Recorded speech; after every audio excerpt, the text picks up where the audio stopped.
Estás viendo Canal América, televisión dominicana para el mundo.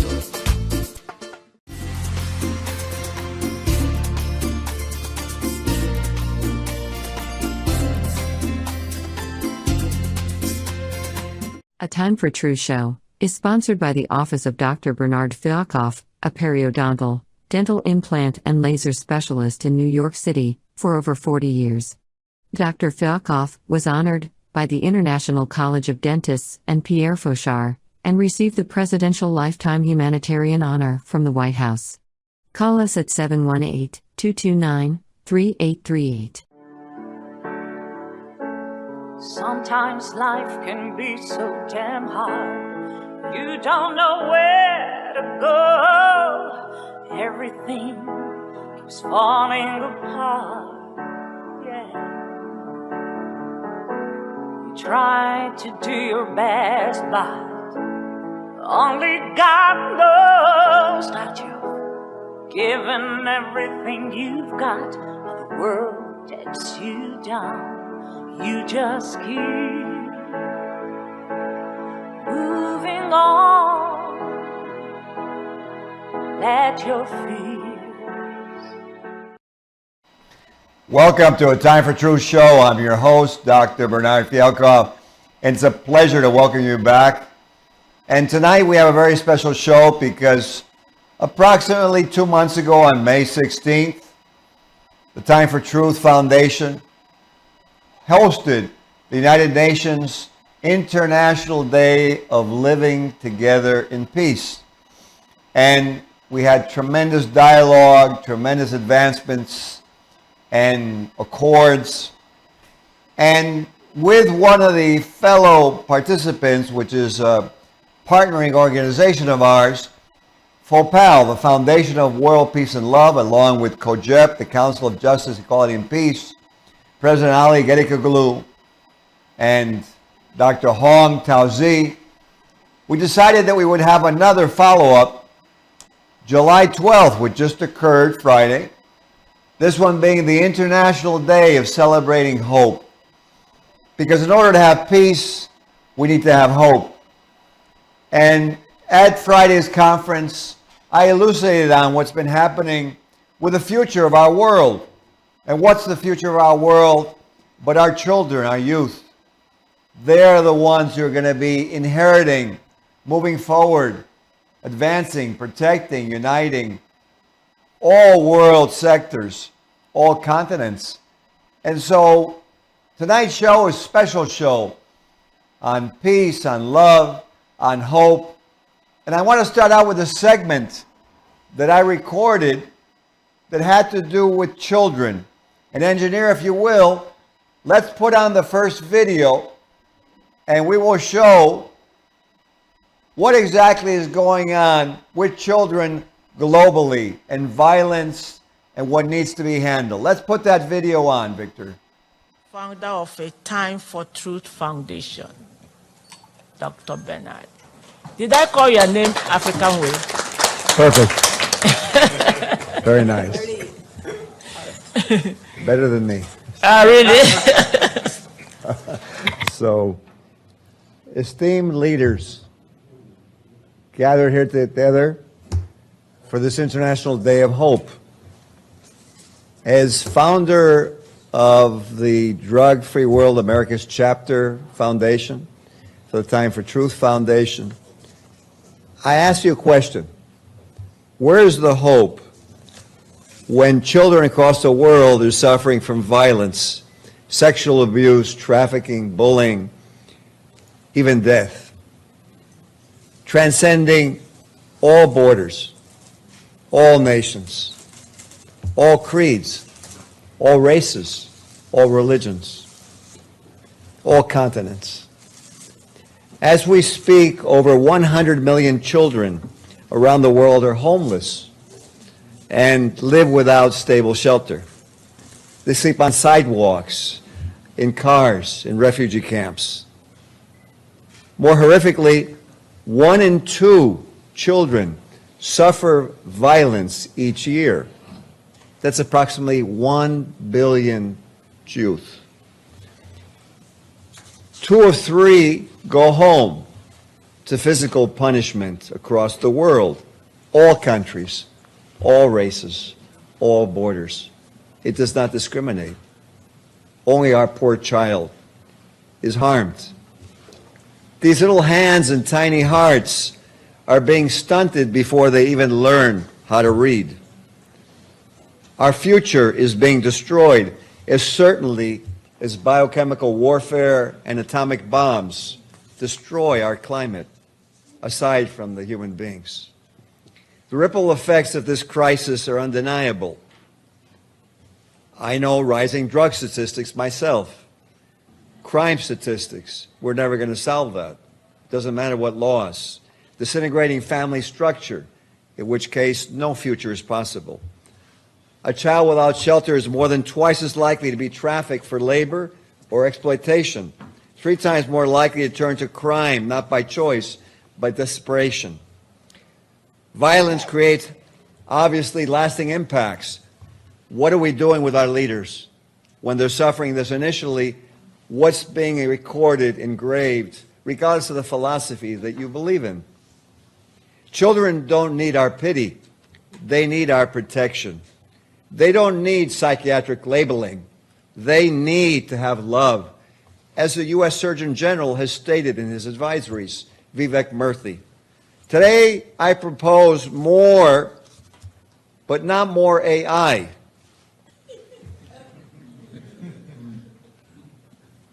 But as Dr. Hong has said, more hope, more humanity, love, and help.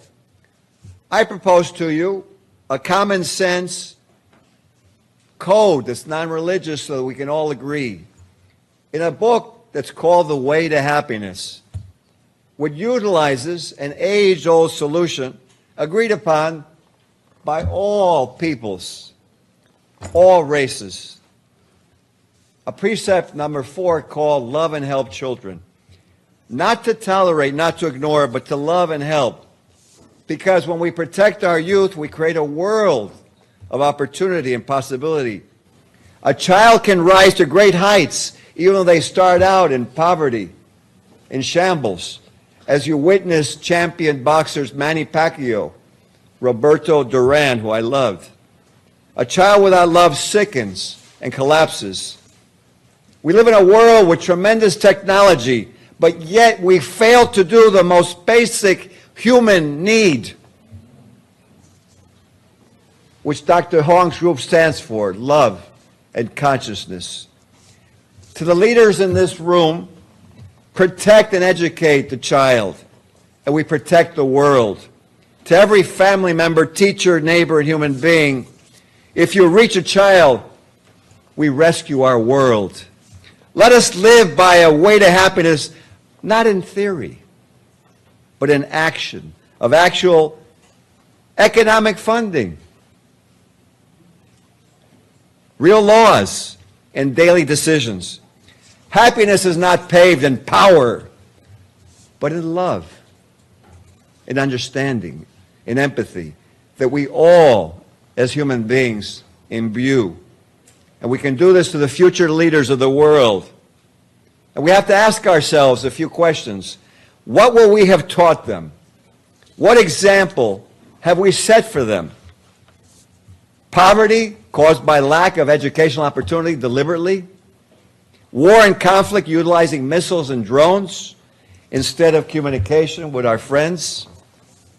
Social media espousing money, sex, and personal appearance rather than society and the future of the planet? Let us say no. Hope demands our consciousness wake up to our hearts. To build a world where children are loved, taught with respect, listened with dignity, and allowed the freedom to dream and find the heights that human beings could rise to. The UN, in its wisdom, has addressed child violence as Sustainable Development Goal Target 16.2 to end exploitation, trafficking, and all forms of violence against all children, white, black, yellow, brown, green, blue.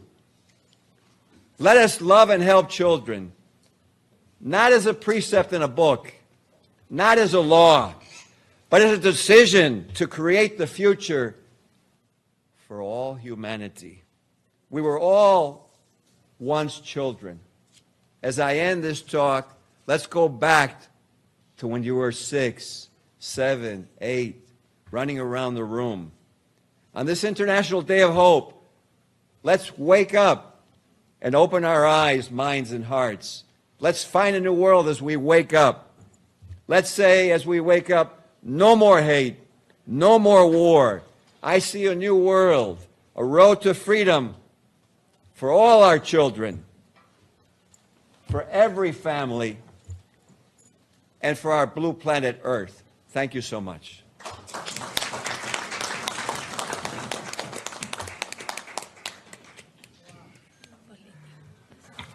Dr. Bernard, thank you so much. This is a clarion call. Wake up. Let us wake up to a no more hate, no more wars, no more conflict. But wake up to a world of hope for a new world. Thank you. So we need to wake up. We need to realize that our children are the very future of any humanity. That what we do today affects the future because we're affecting what they experience and what they feel is normal. Let's make the normality something of integrity, of humanity, of collaboration, of communication, of love. And I want to present to you an excerpt from that book that I mentioned, The Way to Happiness, by Mr. Hubbard, a common sense guide. And this is an actual video. It's a little bit humorous and very nice that I'm going to play for you. Let's play the video, please, engineer. Okay, now you ready? Now, just like I showed you. Yeah. I pushed in the clutch and gently shifted into first gear. I remember, okay. Okay, that was good. No, honey, look this way. Look this way. You're doing, honey, hit the gas a little bit more. Hit the gas. Oh. No, honey, put your hands on the wheel. Hey, honey, it's okay. You're doing great. You're driving. See? And once you just pull over right here, that's perfect. Brake.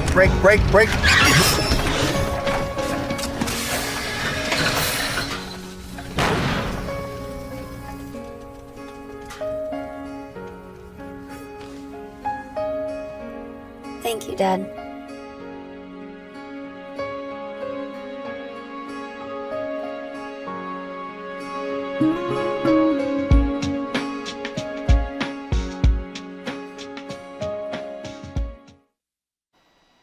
It's a beautiful book, and really the precepts are age-old.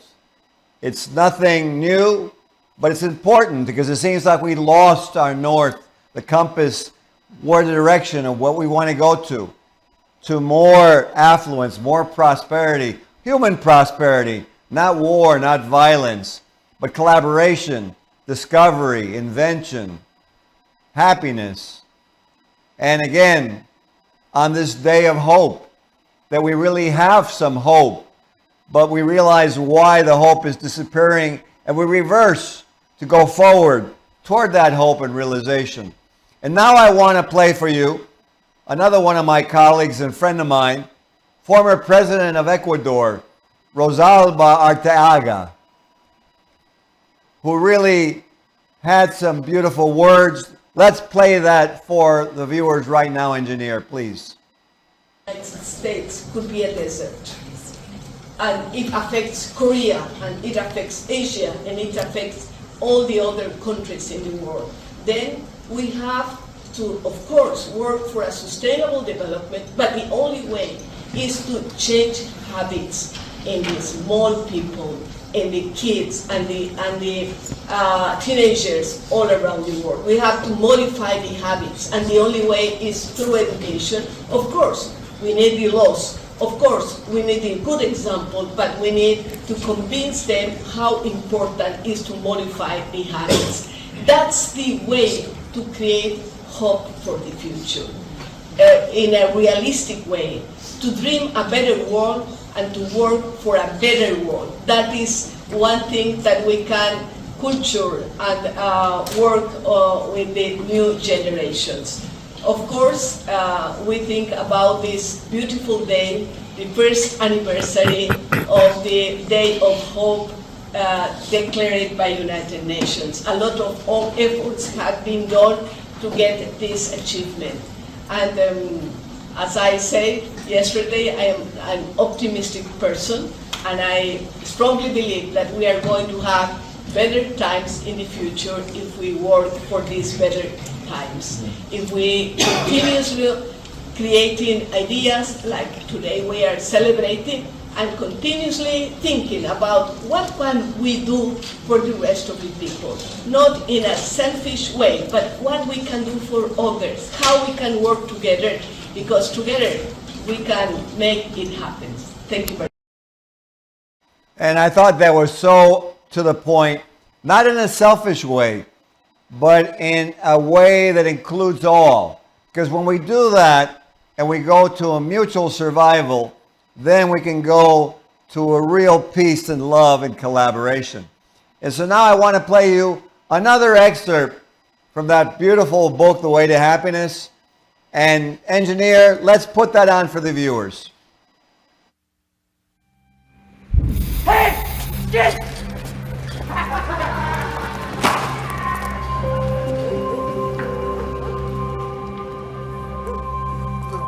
Pay attention!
And again, it's beautiful because it really describes what we all desire, what we dream about, what we hope for.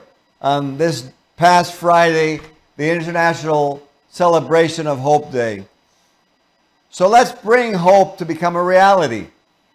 And the next excerpt I'm going to play for you from that conference on Friday was my good friend, Prince Mario Max Schaumburg-Lippe, who is a humanitarian, an author, a speaker. I could go on and on and on. But most importantly, he has a tremendous heart, tremendous awareness and spirituality, a wonderful human being.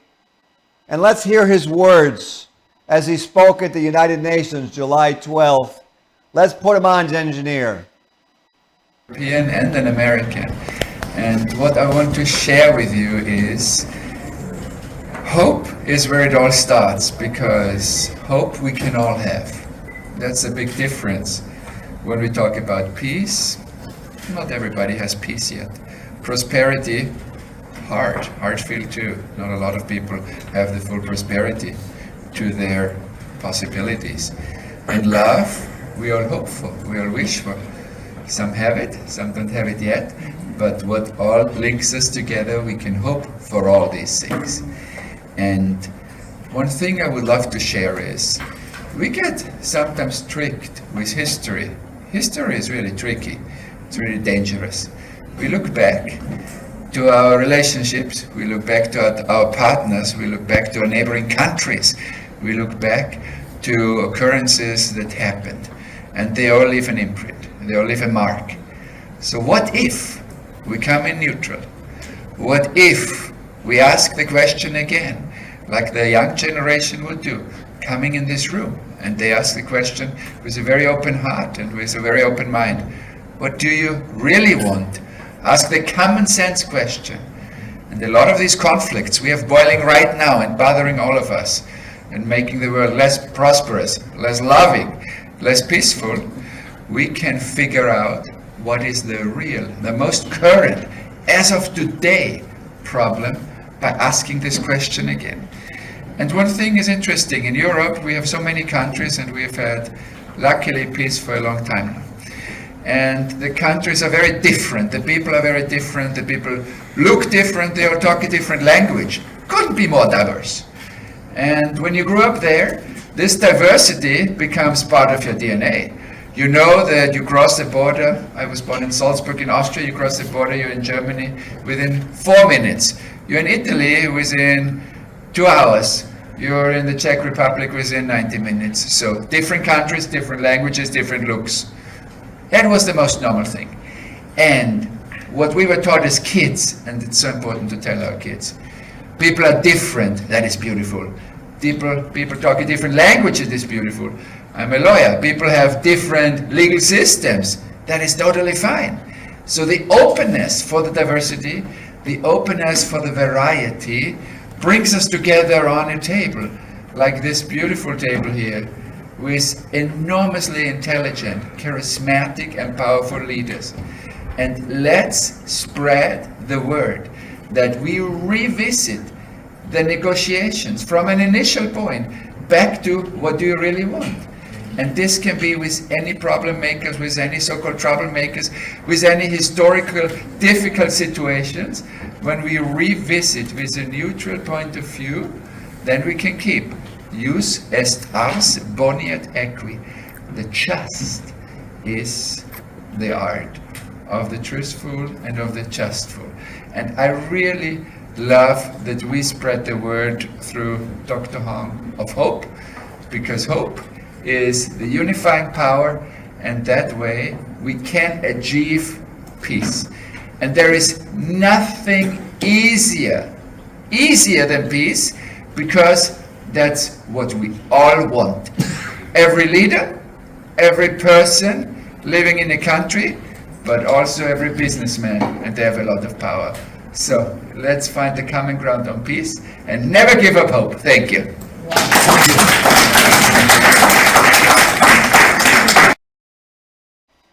Beautiful presentation, and so true. We need to take a look that with diversity, with different opinions, comes different discoveries, comes really human survival, because a different viewpoint finds different opinions, finds different possibilities, different opportunities. If we all looked at the world in the same way, would we discover and advance the same way? And if we look at the fact that we all exist and we're so diverse, then why do we fight with each other when it's already enough to fight with the cold in the winter, when you don't have heat, and you appreciate your fellow human being for helping you? Or in the sweltering heat that we suffered just recently in New York City, very, very hot. And you really appreciate those utility workers who allow us to have the comfort in our homes, and the discoveries of the engineers who made those cooling systems.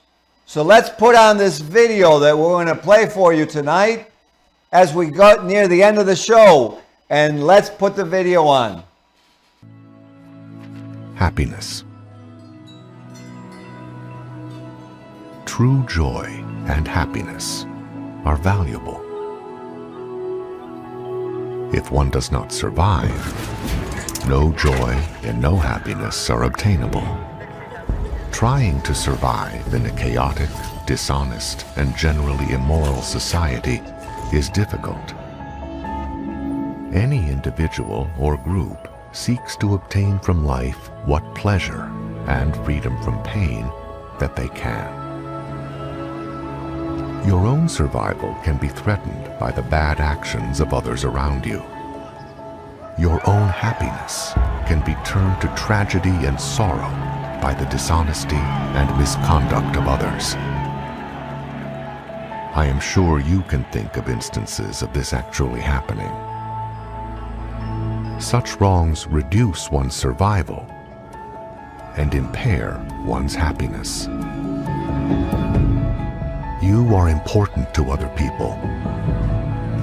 You are listened to. You can influence others. The happiness or unhappiness of others you could name is important to you. Without too much trouble using this book, you can help them survive and lead happier lives.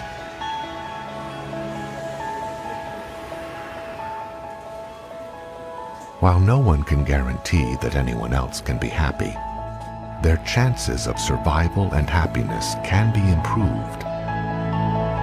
And with theirs, yours will be.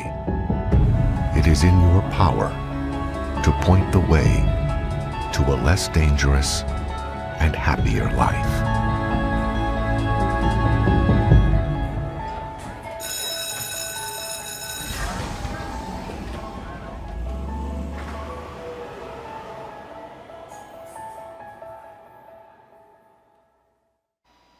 So I hope you enjoyed this special presentation of the International Day of Hope, and that you've enjoyed the chapters from a very special book that offers real-life solutions, common sense approach that we can all agree to, the way to happiness. If you need to contact me, Atimefortruthfoundation at gmail.com. Again, Atimefortruthfoundation at gmail.com. Our foundation is here to bring collaboration, to living together in peace, to having hope, to having humanity, and to having truth come out across our world. Let's protect our youth. Let's respect each other. And let's make a world that truly flourishes and prospers and is happy. I look forward to seeing you on the next episode of A Time for Truth show. It's always a pleasure to partake with all of you. Have a very good week, and we'll see you on the next episode. Be well. This show was sponsored by A Time for Truth Foundation Incorporated as a community service. Sometimes life can be so damn hard. You don't know where to go. Everything keeps falling apart. Yeah. You try to do your best, but only God knows that you've given everything you've got. The world takes you down. You just keep moving on. Let your feet